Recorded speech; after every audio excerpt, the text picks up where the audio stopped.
PTM Punjab ने 12 जून तक दर्ज हरारत मामूल से 4 से 7 डिग्री ज्यादा रहने की पेशगोई कर दी है। पीटीएम के मुताबिक पंजाब में गर्मी की लहर 12 जून तक बरकरार रहेगी। भावलपुर, डेरा गाजी खान और मुल्तान में हीट वेव शदीद हो सकती है।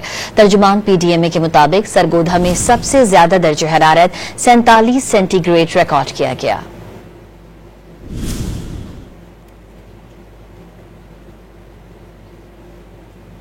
आपको बता रहे हैं, पीटीएम पंजाब ने 12 जून तक दर्ज हरारत मामूल से 4 से 7 डिग्री ज्यादा रहने की पेशगोई कर दी है। पीटीएम के मुताबिक पंजाब में गर्मी की लहर 12 जून तक बरकरार रहेगी। भावलपुर, डेरा गाजी खान और मुल्तान में हीट वेव शदीद हो सकती है। तर्जुमान पीटीएम के मुताबिक सरगोधा में सबसे ज्यादा दर्ज हरारत 47 सेंटीग्रेड रिकॉर्ड किया गया है।